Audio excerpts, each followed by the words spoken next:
Hello friends, પ્રથમ સત્ર માટે વિકાસ મૂલ્યાંકન લક્ષી અસાઇનમેન્ટ ધોરણ 8માં જે 2025ની નવી આવૃત્તિ આવેલી છે એમાં આજે આપણે વિજ્ઞાન વિષયનું સોલ્યુશન જોઈશું. વિડીયો ગમે તો લાઇક કરજો ફ્રેન્ડ્સ, અને ચેનલને હજુ સુધી સબસ્ક્રાઈબ ના કરી હોય તો આવા ઉપયોગી વિડીયો મેળવવા માટે ચેનલને જરૂરથી સબસ્ક્રાઈબ કરજો. અને ફ્રેન્ડ્સ, આપણી ચેનલ પર તમને બધા જ વિષયના સોલ્યુશન સંપૂર્ણ રીતે મળી રહેશે. તો ચાલો આપણે સોલ્યુશન સ્ટાર્ટ કરીએ. તો પહેલો પ્રશ્ન 1 છે. નીચેના દરેક પ્રશ્નના ઉત્તર માટે આપેલા વિકલ્પોમાંથી સાચો વિકલ્પ શોધીને લખો. 12 માર્ક્સમાં પૂછાનાર છે. એમાં પ્રકરણ 1, એમાં પહેલો પ્રશ્ન છે, રાઈના પાકને કયા વર્ગમાં વર્ગીકૃત કરાય? તો રવિ પાકમાં. બીજું, નીચેના પૈકી કયો રવિ પાક છે? તો ઘઉં.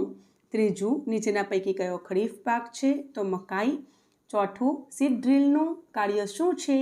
તો બીજની વાવણી કરવાનું. પાંચમું, ખેતરની જમીનને સમથર કરવા અને માટીના ઢેફા ભાંગવા કયું સાધન વપરાય છે? તો સમાળ. છઠ્ઠું, કુદરતી ખાતર કેવો પદાર્થ છે? તો કાર્બનિક. સાતમું, સિંચાઈની કઈ પદ્ધતિમાં પાણીનો વ્યય સૌથી ઓછો થાય છે? તો ટપક પદ્ધતિમાં. આગળ પ્રકરણ 2, એનું પહેલું, નીચેનામાંથી કયું એન્ટીબાયોટિક્સ છે?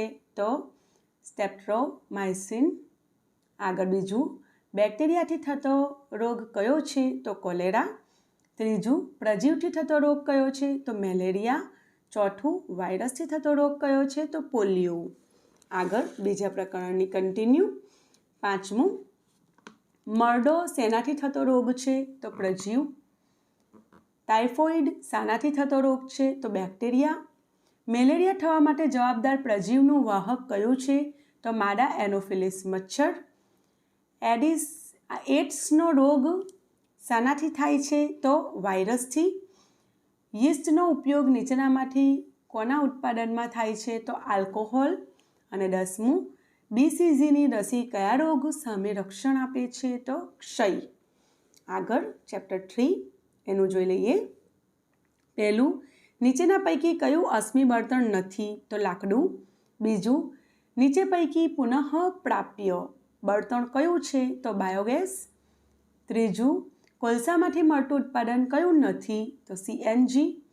ચોથું, મૃત વનસ્પતિના કોલસામાં ધીમા રૂપાંતરણની પ્રક્રિયાને શું કહે છે? તો કાર્બોનાઇઝેશન. પાંચમું, વાહન માટે સૌથી ઓછું પ્રદૂષણ કરતું બળતણ કયું છે? તો CNG. અને છઠ્ઠું, પેટ્રોલિયમના ઘટક તરીકે મળતા બિટુમિનનો ઉપયોગ શો છે? તો રોડ સમતલ કરવા માટે. નેક્સ્ટ જોઈ લઈએ આગળ. પેટ્રોલિયમના શુદ્ધિકરણ દરમિયાન શું મળતું નથી? તો કુદરતી વાયુ મળતું નથી. આગળ પ્રકરણ 4. પ્રકરણ 4માં પહેલો પ્રશ્ન, કયો પદાર્થ દહનશીલ નથી? કાચ. બીજું, નીચે પૈકી કોના દહનમાં જ્યોત ઉત્પન્ન થતી નથી? તો કોક. ત્રીજું, નીચે પૈકી કયો દહનનો પ્રકાર નથી? તો ધડાકો. આગળ જોઈશું, સુરક્ષિત દિવાસળી બનાવવા શાનો ઉપયોગ થતો નથી? તો સફેદ ફોસ્ફરસ. પાંચમું, આગ બુઝાવવા માટે શાનો ઉપયોગ થઈ શકે નહીં? તો ઓક્સિજન. છઠ્ઠું, આગના નિયંત્રણ માટે કાર્બન ડાયોક્સાઇડનો ઉપયોગ કરવા વિશે નીચે પૈકી કયું વિધાન સાચું નથી? તો તે ઓક્સિજન કરતાં હલકો છે, એ વિધાન ખોટું છે, એટલે સાચું નથી. આગળ કયો વાયુ ગ્લોબલ વોર્મિંગ માટે જવાબદાર છે? તો કાર્બન ડાયોક્સાઇડ CO2. આગળ પ્રકરણ 5, પહેલું, ભારતનું પ્રથમ આરક્ષિત જંગલ કયું છે? તો સાતપુડા. બીજું, નીચેના પૈકી કયો પંચમઢી જીવાવરણ આરક્ષિત વિસ્તારમાં નથી? તો કાઝીરંગા રાષ્ટ્રીય ઉદ્યાન એમાં આવતું નથી. આગળ જોઈશું. તો ત્રીજું, બાયસન નીચેના પૈકી શું છે? તો જંગલી બળદ. રેડ ડેટા બુકમાં કઈ જાતિઓના નોંધ રાખવામાં આવે છે? તો નાશપ્રાય જાતિઓના નોંધ રાખવામાં આવે છે. નાસહ પ્રાય, લુપ્ત થતી જાતિઓ. બરાબર. ચેપ્ટર 6, એમાં પહેલું છે, કલિકા સર્જન પદ્ધતિથી અલિંગી પ્રજનન કરતું એક કોષી સજીવ કયું છે? તો યીસ્ટ. બીજું, ફલન દ્વારા નિર્માણ પામતી રચનાને શું કહે છે? તો યુગ્મનજ. ત્રીજું, શિશુનો વિકાસ સ્ત્રી શરીરના કયા અંગમાં થાય છે? તો ગર્ભાશય. ચોથું, અંતઃફલન શામાં થાય છે? તો માદાના શરીરમાં.